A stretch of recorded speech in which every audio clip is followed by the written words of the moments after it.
yongeye kwibuka imirimo ikomeye yakoreye mu gihugu cya Egiputa. None ku murongo wa 16 turaza kubivuga. Umunyarwanda yaravuze ngo intandaro yo guhemuka ngo no kwibagirwa. Buryo utangiye kwibagirwa ubu uri hafi guhemuka. Ntitukibagirwe rero, ntitukibagirwe niyo ubana n'umuntu ukibagirwa ineza yakugiriye urangiza umuhemukiye.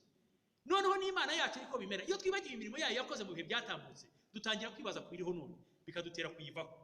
Reka dukomere ku Mana yacu. Menye kutarobanura kubutoni uwagukiranukiye wese uramwemera, ineza yawe nyinshi yamenyekanye, kwibuko iwacu naho bararirimba. Abakiye bene data tubaha ikaze kuri Azazati TV kandi tunejejwe no kubakira kuri iyi shene. Tubaha ikaze rero no mu materaniro yo kuri iki cyumweru agiye kuyoborwa nanjye. Amazina banyita Byiringiro Gilbert, ni umukatejiste hano muri paruwasi ya Kabuga, ariho amateraniro agiye kubera. Rero turashimye kandi tubaha ikaze bari mu bihugu bitandukanye byo kuri iyi si n'amatorero atandukanye n'abandi bakunda ijambo ry'Imana. Twishimiye kubana namwe kandi gufatanya namwe muri umwanya w'ijambo ry'Imana muri iki cyumweru. Tugiye gufatanya rero gusenga. Uraca bugufi mu mwanya urimo naho uri, nta kibazo udukurikiye. Tugiye gufatanya umwanya wo gusenga, hanyuma twakire udusomera ijambo ry'Imana. Usoma ijambo ry'Imana nasoza turetse dukomeza kwakira umuvugabutumwa, tuba ducunguza uby'umwete. Imana ibahe umugisha cyane. Reka duhuze imitima dusenge. Mana yacu, Mana nziza, Mana ishobora byose kandi Imana ifite ubushobozi, turagushimye, turaguhimbaje, tugushimiye imirimo yawe, tugushimiye ibyo waremye byose, tugushimiye ko natwe waturemye, izina ryawe rihimbazwe. Komeza kubana natwe rero Mwami, duciye bugufi kugira ngo weze imitima yacu aho twakiraniwe hose, kandi dusabye umwuka wawe wera kugira ngo abane natwe muri gahunda y'amateraniro. Tugushimiye Mwami Imana isumba byose twateguye abakozi bawe kugira ngo batubwire ijambo ryawe. Turagusabye kugira ngo umwuka wera agendere imitima yacu kugira ngo twubakwe naryo kandi duhindurwe naryo, maze dukore ibyo ushaka, izina ryawe rihimbazwe. Udufashe muri gahunda yose n'abagiye kuyigiramo uruhare, bisabye nizeye kubihabwa nawe mu izina rya Yesu Kristo Umwami wacu, amen. Ndabasohoje mu izina rya Yesu. Imana ishimwe. Igice cy'uyu munsi tugiye gusoma turagisanga muri Zaburi ya 77. Nicyo gice turi bukoreshe uyu munsi. Reka dusome mu izina rya Yesu. Zaburi ya 77. Ndatakira Imana n'ijwi ryanjye, ndatakira Imana n'ijwi ryanjye, nayo irantegera ugutwi. Ku munsi w'umubabaro wanjye nashatse Umwami Imana, nijoro nayitegeye amaboko sinacogora. Umutima wanjye wanga kumarwa umubabaro. Nibuka Imana ngahagarika umutima, ndaganya umutima wanjye ukawisare. Ufata ibihene by'amaso yanjye kugira ngo bidahumiriza. Mfite umubabaro utuma ntabasha kuvuga. Njya nibwira iminsi ya kera, imyaka y'ibihe bya kera. Nibuka indirimbo yanjye ya nijoro, nkibwira mu mutima, umwuka wanjye wibazanya umwete uti, Umwami azaduta iteka ryose, ntazongera kutwishimira ukundi. Imbabazi ze zagiye rwose iteka ryose, isezerano rye ryapfuye ibihe byose. Imana yibagiwe kugira neza, umujinya wayo utumye ikingirana imbabazi zayo. Maze ndavuga nti, ibyo ni indwara y'umutima wanjye. Mbega natekereje yuko ukuboko kw'iburyo kwisumba byose guhinduka. Nzibutsa abantu bikomeye Uwiteka yakoze, kuko nzibuka ibitangaza byawe bya kera. Kandi nzibwira ibyo wakoze byose, nzita ku bikomeye wakoze. Mana, inzira yawe irahera. Ninde Mana ikomeye ihwanye n'Imana rurema? Ni wowe Mana ikora ibitangaza, wamenyekanishije imbaraga zawe mu mahanga. Wacunguje ubwoko bwawe ukuboko kwawe, nibwo bene Yakobo na Yozefu. Mana, amazi yarakurebye aratinya. Imuhengeri hahinda umushyitsi, ibicu bisuka amazi, ijuru rirahinda, imyambi yawe irashwara. Ijwi ry'inkuba yawe ryari muri serwakira, imirabyo yawe imurikira isi, isi ihinda umushyitsi iratigita. Inzira yawe yari mu nyanja, inzira zawe zari mu mazi y'isanzure. ibirenge byawe ntibyanyekanye, wayoboje ubwoko bwawe nk'umukumbi, ukuboko kwa Mose na Aroni. Icyubahiro kibe cya Data wa twese n'icy'Umwana n'icy'Umwuka wera, nk'uko cyahoze mbere na mbere, na n'ubu niko kiri, kandi ko kizahora cy'iteka ryose. Amen. Reka muri uyu mwanya mwiza tubanze dusenge Imana, tubone kumva ijambo ry'Imana. Mana, turagushimye mu izina rya Kristo Yesu umwami wacu, tugushimiye imbabazi zawe watugiriye iminsi yose iherereye inyuma, wabanye natwe uraturinda. None uyu munsi tugarutse mu nzu yawe kugira ngo twongere tugeze ku baduteze amatwi ubutumwa bwiza turuka mu ijambo ryawe, kugira ngo amagambo yawe arusheho kubaka imitima yacu kandi atubere inkomezi, kugira ngo tubashe kunyura muri iyi minsi mibi. Ubane natwe rero abagiye uri hano, kandi ubane n'abaduteze amatwi hirya no hino, mu izina rya Yesu Kristo umwami wacu. Amina. Imana yacu ishimwe cyane. Nshimye Imana kuko yongeye kuduha uyu mwanya mwiza wo kugira ngo twumve cyangwa se dusangire ijambo ry'Imana.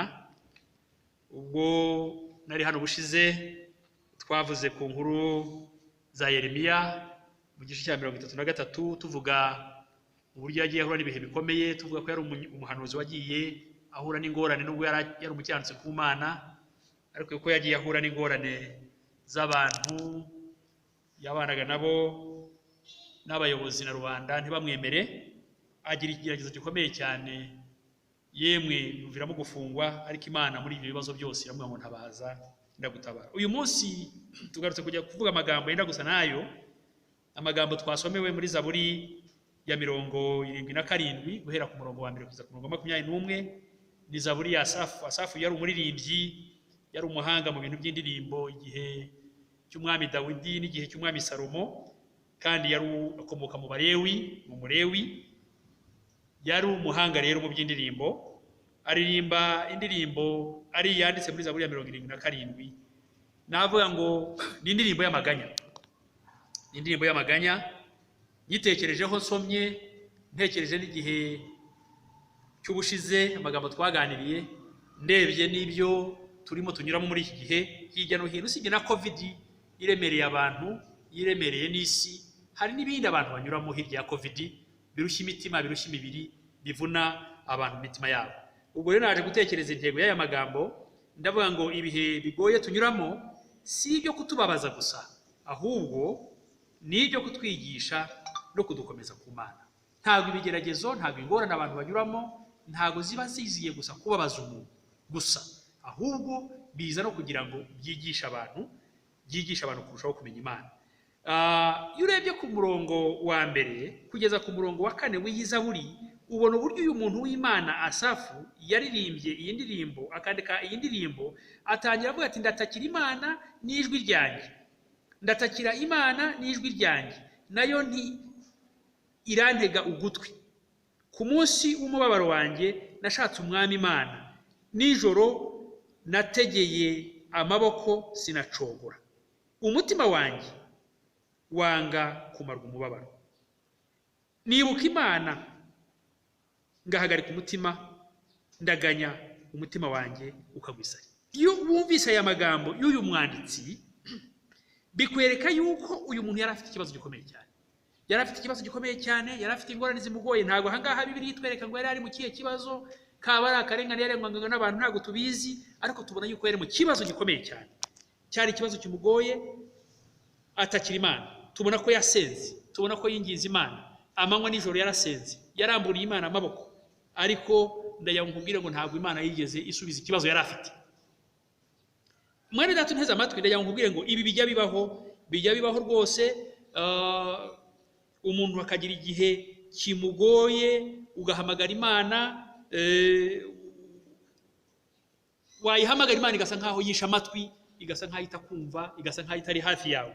Ariko ibi bibaho, ibi bihe bijya bibaho mu buzima bw'umuntu, bijya bibaho. Kandi nanyango nongere mvuge iki, ntabwo ibi ngibi bibaho ku buzima bw'abantu bamwe, dore ko rimwe na rimwe abantu bajya batekereza ngo ingorane, amakuba, ibyago bizanwa n'ibyaha. Siko kuri. Imana ijya yemera k'ibibazo, k'ingorane, kw'imibabaro igera ku bantu kabone naho bakiranuka. ahangaha dufite ingero zifatika rwose muri Bibiliya aho abantu bakiranuka Imana yatangiraga ubuhamya bahuye n'ingorane. Fata urugero kuri Yobu, nushaka urebe mu gice cya 7 umurongo wa 6 tugeze ku murongo wa 7, yagize ibibazo bikomeye cyane. Murabizi bya Yobu, abana bamushiraho, ubutunzi bumushiraho, umubiri umushiraho, abantu n'umugore basa nkaho amuretse, inshuti ze ziraza, muzazibona abitwa ba Elifazi n'abandi baraza bamugeraho, batangira kumushinja ibyaha, ntibumva yuko bo bakumva yuko ingorane arimo zidashobora kuza umuntu atakoze icyaha. Ariko ahangaha bigaragara ko na Yobu nawe yari amaze gusa nkaho atentebuka, yari afite ibibazo. Iyo usomye iyo mirongo kuwa 6 kuwa 7 umuntu burya avuga ati iminsi yangira yita yihuta nk'ikibohesho cy'umuboshyi w'imyenda, akavuga uko ishira nta byiringiro. Ibi byose bikwereka umubabaro yari afite. Rero ibi ngibi ni ibihe bijya bigera ku muntu wese. Ku murongo wa 7 y'usomye avuga yuko hari naho ngo ijisho ryanjye ntirizongera kubona ibyiza ukundi. Ibi bikwereka yuko yari yihebye. Ibi bihe bijya bigera ku bantu bikabihebesha. Nanone icyo nyango nkwereke, iyo usomye mu gitabo cyo Kubara igice cya 11 umurongo wa 12 ubona umuntu nka Dawidi, nka Mose. Mose yari umuntu w'Imana, Imana yamukundaga, yari umuhanuzi wavuganye n'Imana imbona nkubone barebana, atari ukumva ijwi gusa ahubwo barebana. Barabanye n'Imana yagendanye nayo, ariko igihe cyarageze Abisirayeli baramwitotombera, bitotombera ibiryo, bashaka amazi n'amanu, asenga Imana, akabibwira Imana, Imana igasa nkaho itafite igisubizo cyihuse ako kanya, kugeza naho Mose avuze ariko n'igihe wabyaye aba bantu.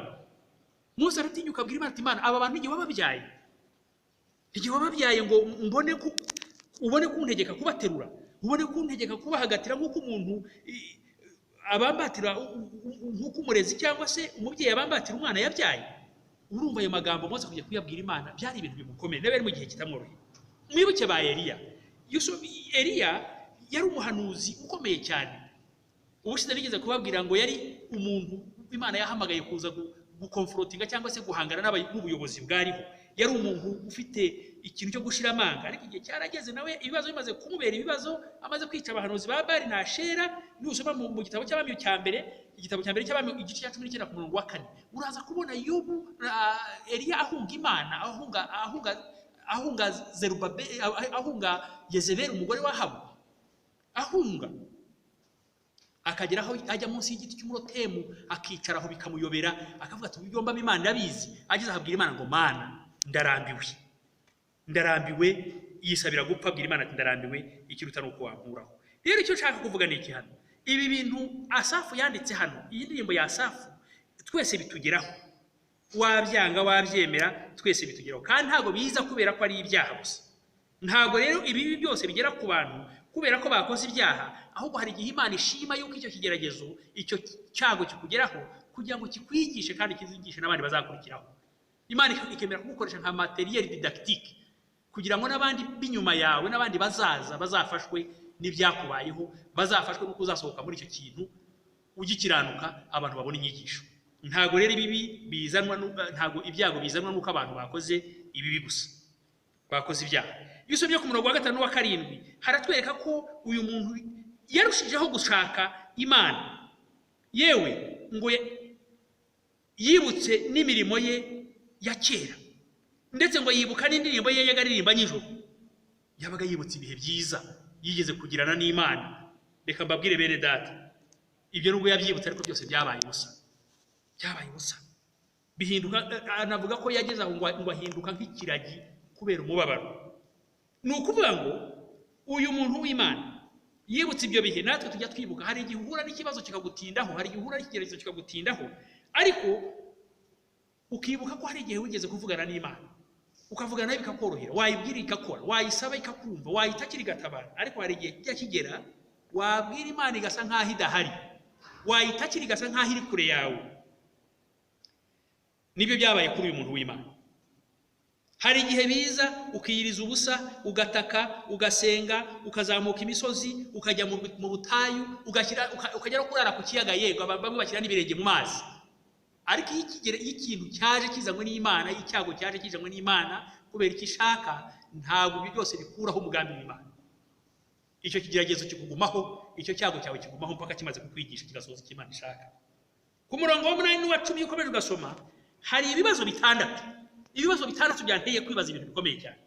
uyu muntu Asafu amaze yageze ahasa nkaho rwose abihiwe n'isi, abihiwe n'ubuzima, ajya imbere y'Imana nko kwiyahura, areba ngo ese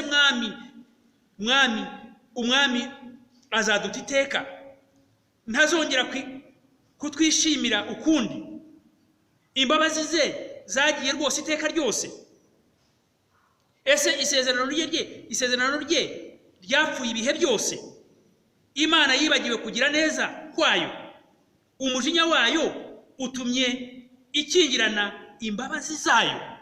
Urumva bene ibyo bibazo nawe wabyibaza iyo ugeze mu bikomeye. Ahangaha rero bitwereka ko ikibazo cyari kimaze kurenga, cyari kimaze kumurenga rwose, cyari kimaze gutuma atakaza ibyiringiro, atangira gutekereza ko Imana yamwibagiwe, ko Imana itita ku byo abamo, ko Imana itareba ubuzima anyuramo. Ese mwene data unteze amatwi kuri uyu munsi, ese waba nawe warahuye n'ibibazo bimeze bitya bikagutera kwibaza bene ibyo bibazo, bikagutera kubaza Imana ibibazo nk'ibi, kandi hari ikindi gihe yigeze kubana nawe, hari igihe bijya bitugeraho bikatwibagiza ko twigeze kubana n'Imana, bikatwibagiza ibindi bihe byiza twigeze kujyana n'Imana, bigatuma duhangara Imana tukayibaza ibibazo. Bishobora kuba uburwayi, bishobora kuba ubukene, bishobora kuba igihe nk'iki turimo cya Covid, ukavuga uti none iki cyo kizarangira, cyabaye simusiga n'ukwipfira, ugasanga ufite ibibazo nk'ibyo ngibyo ukabibaza Imana. Ariko humura, rero kuvuga ngo humura, Imana yabanye nawe cya gihe, Imana yabanye nawe mu bihe bikomeye, n'ubundi zabana nawe. Hari igihe rero ibi ngibi Yesaya yarabyanditse nabwo Abisirayeli bitotombye nk'uko Yesaya yarabihanuye. Mu gihe usomye mu gice cya 40 cy'ubuhanuzi bwa Yesaya, ukareba ku murongo wa 27, uhasanga amagambo yo gusubiza abantu baba bafite ibibazo nk'ibi ngibi, uhasanga ibisubizo by'ibibazo nk'ibi. Ngo yewe Yakobo, Isirayeli, niki gitumye wiganyira ukavuga uti Uwiteka ntareba inzira zanjye, kandi ibyanjye Imana yanjye irabyirengagiza? Mbese ntiwari wabimenya? Ese nturabyumva? Imana ihoraho, Uwiteka umuremyi w'impera z'isi, irambirwa ntiruha, ubwenge bwayo ntiburondoreka. Niyo iha intege abarambiwe, kandi utibashije ikamwongerera imbaraga. Ngo abasore b'imigenda bazacogora baruhe, ngo abasore bazagwa rwose.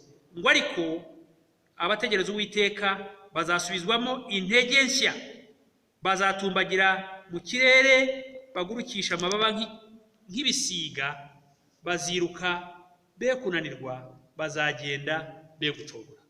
Imana yacu ishimwe cyane. Ndagira ngo nkubwire mwene data unteze amatwi, nubwo haba hari ibibazo, nubwo haba hari ufite ibikugoye, ndagira ngo nkubwire ngo Imana iri inyuma y'ibi byose, iri inyuma y'ibyo bigeragezo, iri inyuma y'izo ntambara urwana. Imana izi ibibazo unyuramo, Imana izi ubukene bugutera, Imana izi uburwayi bwawe, Imana izi ikigeragezo umaze iminsi. N'iki gihe cya Covid-19 kivugisha abantu amangambure, Imana irakizi, izi ko tuzakibamo, izi ko tuzagisohokamo. Imana rero iba ifite impamvu inyuma y'ibyo ngibyo byose birimo bitubaho. Iyo usomye ku murongo wa 11 wiza buri twasomye, ukageza ku murongo wa 12, yewe niyo ukomeje ukanakomeza hirya ukajya kugeza ku murongo wa 21, hari ikintu gikomeye cyane Asafu yakoze, yanditse hano muri aya magambo. Asafu yibutse gukomera ku Imana hamwe n'ibyo bibazo. Yisomye guhera ku murongo wa 11, aravuga ngo maze ndavuga nti ibyo ni indwara y'umutima wanjye. Mbega natekereje yuko ukuboko kw'iburyo kwisumba byose guhinduka. Yatekereje ko ukuboko guhinduka kandi kudahinduka. Nzibutsa abantu ibikomeye Uwiteka yakoze, kuko nzibuka ibitangaza byawe bya kera, kandi nzibwira ibyo wakoze byose, nzita ku bikomeye wakoze. Yesu nashimwe cyane. Uyu muntu w'Imana amaze kumera atyo, amaze kubabara, amaze gutaka, amaze kubaza Imana ibibazo nk'ibi, ntiyabona igisubizo, ariko aza gusubiza agatima impembero, yibuka gukomera kw'Imana. Yesu nashimwe cyane. Yibuka gukomera kw'Imana, yibuka imirimo Imana yakoze, yibuka ibitangaza Imana yakoze. Ahangaha muri iyi mirongo twabonye yuko yibutse imirimo Uwiteka ikomeye yakoze, yibutse ukuboko kw'iburyo. Yesaya yarabyanditse mu gice cya 48 ku murongo wa 13, aravuga ngo ukuboko kwanjye niko kwabambye ijuru, ngo kandi ukuboko kwanjye kw'iburyo niko kwashyizeho isi. niko kwaremye isi n'ijuru, ngo kandi iyo mpamagaye isi n'ijuru byose biranyitaba. Bene data bakuru, ndagira ngo mbabwire ngo mu bibaho byose ntitukibagirwe ibintu Imana yadukoreye. Yongeye kwibuka imirimo ikomeye yakoreye mu gihugu cya Egiputa, none ku murongo wa 16 turaza kubivuga. Umunyarwanda yaravuze ngo intandaro yo guhemuka ngo no kwibagirwa. Burya utangiye kwibagirwa ubu uri hafi guhemuka. Ntitukibagirwe rero, ntitukibagirwe niyo ubana n'umuntu ukibagirwa ineza yakugiriye, urangiza umuhemukiye. Noneho n'Imana yacu iko bimera, iyo twibagiye imirimo yayo yakoze mu bihe byatambutse, dutangira kwibaza kwiriho none, bikadutera kuyivaho. Reka dukomere ku Mana yacu. Ku murongo wa 17 kugeza ku 20 turabona yuko yibutse uburyo Abisirayeli bageze ku nyanja, ababisha babo babakurikiye, ngo amazi yarabarebye ngo arabatinya. Amazi yarebye Imana arayitinya, ngo atanga inzira kubera ko Imana ari kumera. Iyi Mana amazi yarebye akibwiriza akamenya ngo aba bantu n'ubwoko bw'Imana, Imana imiragendera hagati muri bwo, amazi akibwiriza agatanga inzira. Ngo Imana yakoresheje ibintu bitandukanye no gusoma aho ngaho. Uraza kubona ubone imyambi, ubone imishitsi, ibyo byose ngo amazi yababereye urukuta. Nimuza gusoma muraza kubona yuko yababereye ibikuta hepfo no haruguru, ngo ubundi abantu b'Imana bakambukira humutse. Aha ngaha uyu muntu w'Imana yibutse izo nkuru, yibutse ayo mateka, atangira gutekereza ku Mana. Noneho amaganya yavamo, ava muri iki gihuru cy'amaganya, ava muri izo ngorane zimugose, atangira kwibuka imirimo y'Imana yakoze, atangira kwibuka yuko ubwo Imana yakoze ibyo n'ubundi izongera igakora ibindi. Iyo usomye mu Kuva igice cya 14 ku murongo wa 21 kugeza ku 22, ugakomeza ubona uburyo Imana yagendanye n'ubu bwoko, ababisha babo babakurikiye ku nyanja itukura. Mose akarambura inkoni ategetswe n'Imana, amazi agatanga inzira bakambuka. Iyo ukomeje ugasoma uraza kubonamo hano imyambi, ubone imiyaga, ubone uburyo imvura yaguye. Aha ngaha Imana yakoresheje ububasha bwayitegeka amazi y'ikuzimu arazikuka ajya kurengera Abisirayeli. Nubwo n'ubusanzwe hari mu nyanja, Imana itegeka amazi arahagarara ku bubasha bwayo, aba bantu barambuka. Ibi rero nibyo uyu muntu w'Imana yibutse, aravuga ati rwose nibutse imirimo yawe, nibutse imirimo wakoze, nibutse imirimo yawe, nibutse ukuboko kwawe kw'iburyo icyo kwakoze. Asafu yibutse uko Imana yarambuye ukuboko kwayo kugatsemba ababisha bayo mu gihe bari bakurikiye ubwoko bw'Imana. Ibi ngiye bamaze kubyibuka, ibyari amarira, ibyari amaganya, ibyari kuboroga atakira Imana, yibaza bya bibazo bitandatu twabonye, ngo bimuhindukira kuramya Imana. Haleluya. Bene data bakuru, ndagira ngo mbabwire ngo iyo twibutse iby'Imana yakoze, tukibuka imirimo yayo tukayitindaho, ibyari bitugose byigirayo, imibabaro yacu yigirayo, uburwayi buroroha, ingoyi zacu zirabohoka. Mwibuke Paulo na Sila bari mu nzu y'imbohe, ngo bibutse Imana, bibuka imirimo yayo, bararirimba, baririmbye ngo buzura umwuka, barasenga, maze ngo n'izindi mbohe bumva kuririmba kwabo, ngo kandi iminyururu yari ku maboko yabo iradohoka. Rero mbabwire bene data bakuru, nubwo ibibazo biba bihari, nubwo uyu muntu w'Imana yari afite ibibazo, kandi n'urugero rwiza twarubonye, ngo amaze kwibuka imirimo y'Imana yakoze mu bihe byatambutse, maze ngo imibabaro ye ihinduka kuramya. Ndagira ngo nsoze ne gufata umwanya muri nsoze nkubwira ngo wowe mwene data unteze amatwi, ndagira ngo nkubwire ngo Imana ni umukozi w'umuhanga, ijya yemera ko ibigeragezo biduhindura, ijya yemera ko ibigeragezo bidutura, kandi ikigeragezo nacyo iyo cyaje ni umwarimu mwiza, kuko aho kigusize ntabwo aho kigusanze ntabwo ari kigusiga, aho kigusanze ntabwo ari kigusiga. Iyo kigusanze uhagaze neza kiragukomeza kikakwimura, iyo kigusanze uhagaze nabi kirakuvana aho kigusanze, ntabwo kigusiga aho kigusanze. Ibibazo Asafu yari arimo, ibyari bimuteye bigasa nkaho bimuhumisha amaso, amaze kugira mu kigeragezo kimaze kuba igitangaza, kimaze kumubera umusozi, cyamuteye kwibuka Imana. Yibutse Imana arayinezererwa, yibutse imirimo Imana yakoze biramunezeza. Ibyo bimutera gufata umwanya wo kubitekerezaho, birangira iyo ari imibabaro ihindutse kuramya, ibyari amarira bihindutse indirimbo. Oh haleluya. Icyampa nawe mwene data uteze amatwi uyu munsi, ukibuka iby'Imana yakoze mu minsi yatambutse, ukibuka intambara Imana yarwanye mu ruhande rwawe, ukibuka imisozi Imana yakuyeho mu ruhande rwawe, ukibuka ababisha bawe Imana yatatanije, ukibuka inzara Imana yakumaze, ukibuka ubwambara busa Imana yagukuyeho, ukibuka uburwayi yagukije mu bihe byatambutse.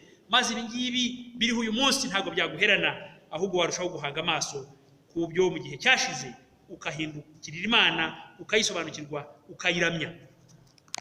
Ndakubwira ko niba hari igihe wigeze guhura n'ibibazo nk'ibi bikakugora, cyangwa se niba ufite ibibazo bikugoye, wibuke ko hakiriho Imana, ya Mana yabanye natwe, ya Mana yabanye nawe, ya Mana yakurengeye, umenye ko uyu munsi yakurengera. Yobu igihe kimwe amaze guhura n'ingorane, ibintu bimushizeho mu gice cya 2 ku murongo w'10 mu gitabo cya Yobu, umugore arazavuga ati ariko wakwihakanye iyo Mana uyizirikaho ngo bigende bite, yihakane wipfire. Ku murongo wa 2 wa 10 mu gice cya 2 iyo baramusubiza ngo ubaye nk'umwe mu bagore b'abapfapfa, ngo twaba twarahawe ibyiza biturutse mu kuboko kw'Uwiteka Imana tukanga ibibi. Imana yakidufashe cyane. Aha ngaha Yobu ni urugero rwiza. Nubwo yari arimo kugeragezwa, nubwo yari afite ibibazo, ariko yibutse imirimo ya kera, yibutse Imana uburyo yabanye nawe, yibuka ibyiza byose yamuhaye, bimutera gukomera ku Mana. Aravuga ati Imana yari icyo gihe n'ubizakomeza kubaho. Reka rero ku murongo wa 21 n'uwa 21 nsoza, inzira y'Imana yari mu nyanja, niko hariya hatubwiye. Reka dusoma ayo magambo mwumve. Ku murongo wa 20 ngo inzira yawe yari mu nyanja, inzira yawe ngo inzira zawe zari muhengeri, zari mu mazi yisanzuye, ngo ibirenge byawe ntibyamenyeka. Ndayo mwumva ya magambo, inzira z'Uwiteka Imana zari ziri mu mazi. Abisirayeli ntibabibonye ko inzira z'Uwiteka ziri mu mazi, babonye ko inzira z'Uwiteka ziri mu mazi ariko amazi yigabanije, ariko ubutabazi bubonetse. Ariko igihe bari bafite ikibazo, igihe imisozi yari ibagose, igihe ingabo za Farawo zari zibatugirije, ntabwo bigeze bamenya ko Imana ica inzira mu mazi abantu bakamba. Aha rero Asafu arabyibuka ati inzira zawe nibutse n'inzira zawe ko zari mu mazi. Arongera akavuga ati ibirenge byawe byari muri ayo mazi yo mu nyanja, ariko ntibyamenyekana. Ntabwo ababisha bigeze bamenya yuko ibirenge by'Uwiteka Imana biri mu mazi. Ntabwo babimenya ari uko ngo Uwiteka Imana ngo yitamururiye mu gicu, ngo maze ngo yitamurira mu nkingi y'umuriro n'igicu, ngo arabaseka, ngo aseka ingabo z'Abanyegiputa ngo zirangiza icikamo igihugu. Barangije bashaka kugerageza guhunga, ariko ntibyabakunda kuko inziga z'amagare yabo zakuweho, ngo ntiyabakibasha gukurubika. Imana itegeka Mose arambura ukuboko hejuru y'amazi arabarengera. Ifarashi n'uwihetse barengerwa n'amazi, Abisirayeli babiboresha amaso. Aha rero ibi nibyo uyu muntu w'Imana yibutse, abyibutse ibyari ibibabaro ye bimuhindukira kuramya Imana. Ese wowe mwene data unteze amatwi, bimeze bite muri igihe cya none? Ntiwaba uri uganyishwa n'ibiguteye, ntiwaba uriho umutima n'ibinyuramo. Reka ngusabe werekeza amaso yawe ku Uwiteka, uhange amaso yawe Imana, wibuke ibihe bya kera twanyuzemo, wibuke ibihe bya kera Imana yagiye ibana nawe, wibuke ubutabazi bwayo, wibuke uburinzi bwayo, wibuke igihe kimwe abisha bakugose, wibuke abapfuye iruhande rwawe ugasigara, wibuke wari umeze mu minsi yashize, wibuke ubutabazi bw'Uwiteka Imana bwabanye nawe. Maze no muri iki gihe cya COVID, no muri iki gihe abantu bibaza, no muri iki gihe business zifunzwe zidakora, no muri iki gihe abantu benshi, nijoro nahoze numva kuri televiziyo abantu bavuga ngo bari bakina betting, bavuga ngo ibintu byabo byarapfuye, bahombye amamiliyari n'amamiliyari y'amafaranga. Ndagira ngo nkubwire ngo wibuke yuko Imana yagutunze cya gihe, n'ubu ngubu yagutunga mwene data, n'ubu yakubeshaho, kandi mubwire ngo iracyari yaba. Igihe kimwe Yesu yigeze abwira abantu, arababwira ngo muri Luka 21 ku murongo wa 28, arababwira ngo nimubona ibyo bihe birimo bibegera, mukabona ariko bimeze byatangiye kugaragara, ngo muzubure imitwe yanyu, ngo murarame murebe hejuru, kuko gucungura kwanyu kuzaba kuri bugufi. Reka mu gihe nk'iki ngiki bene data bakundwa, natwe mu bibazo tunyuramo, mu ntambara duhura nazo, turarame turebe mu ijuru, tubure imitwe yacu, turebera amaso yacu tuyerekeje mu ijuru, duhamagara umwami Imana, duhamagara umwami wacu Yesu Kristo wadupfiriye akaducungura, tumuhamagare tumubwire ngo dutabare muri ibi bibazo, kandi azadutabara. Imana yo mu ijuru ibaha umugisha. Reka nsoze mbashimira mwese kuntega amatwi, kandi mbinginga kugira ngo mwe guheranwa n'ibibazo, mbinginga kugira ngo twe guheranwa n'ibibazo. Ibi bihe turimo bizarangira dushingiye ku byo Bibiliya ivuga hirya no hino mu bice bitandukanye, tukabona uko yagiye ibana abantu bayo, natwe izabana natwe, no mu biteye ubwoba izabana natwe. Murakoze. Imana yo mu ijuru ibaha umugisha. Reka dusenge. Mana, nongeye kugushima, ngushimira amatwi yose yumvise iri jambo, ngusaba kandi kugira ngo be kumvira ijambo gusa, ngo rice mu gutwi rihiguke mu kundi, ahubwo baryumve barizirike ku nkingi y'imitima yabo, kugira ngo ibihe byose bajye barushaho kwibuka ibyo wakoze mu bihe byatambutse, uko wababereye Imana mu bihe byatambutse, uko wari uri Imana cya gihe n'ubu niko wari uri, nk'uko wamwanditsi yabivuze ngo uko yari ari ejo n'ubu niko ari, kandi ko azahora iteka ryose. Ntuhinduka rero, natwe turi abagabo bo kubihamya, twarakubonye mu bihe bitandukanye, n'ubu twiringiye kuzakomeza kubana natwe. Icyubahiro kibi cyawe, ubane natwe kandi uhaze kwifuza kw'imitima yacu, mu izina rya Yesu Kristo umwami wacu, amen. Murakoze cyane, Imana ibamugishe. Turabashimiye rero mwese abateze amatwi ijambo ry'Imana rimaze gutambuka. Nukuri Imana ibamugisha. Mu by'ukuri muri iki gihe harimo ingorane nyinshi zitandukanye, ariko dukwiye kumenya neza ko Imana ibana natwe muri ibyo byose. Tugeze mu mwanya rero mwiza wo gusengera ibyifuzo, tunasenga tunasoza. By'umwihariko turasengera itorero ry'Abanglikani aho riri ku isi yose, ariko n'andi matorero yose avuga ijambo ry'Imana, kugira ngo Imana ikomeze kutugirira neza, cyane cyane itugwizamo ububyutse. Reka dufate umwanya dusenge. Mana, tugushimiye imirimo yawe, dushimiye ko abanye natwe mu mwanya w'ijambo. Turakwinze rero kugira ngo n'umuntu ukomeze kubana natwe muri uyu mwanya. Dusengeye igihugu cyacu cy'u Rwanda waduhaye kugira ngo ugirire neza abayobozi bakiyoboye. Mana, ubungura ubwenge kandi urushaho kubana nabo, kandi dusengeye n'abanyarwanda twese muri rusange kugira ngo urusheho kubana natwe.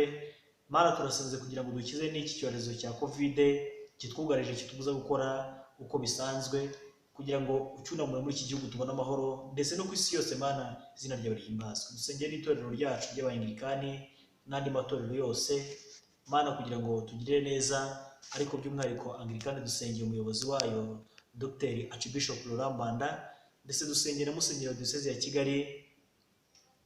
Mana, dusengeye n'umushumba w'iyi paruwasi ya Kabuga n'abakristo bose muri rusange, kugira ngo tugirire neza, urusheho kutwagura mu mbaraga zawe Mana, kandi ukomeze kubana natwe, izina ryawe rihimbazwe.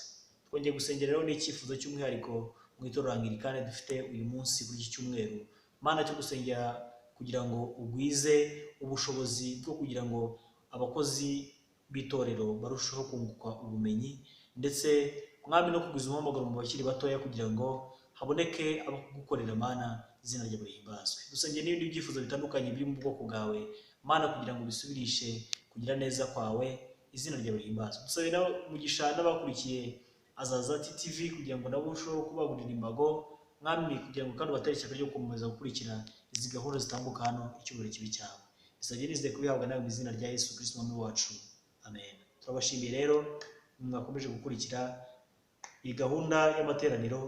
Imana ibamugisha aho muri mu bihugu bitandukanye n'abari mu Rwanda, mwese tubasaba umugisha. Imana ibamugisha, izina ry'Imana rihimbazwe.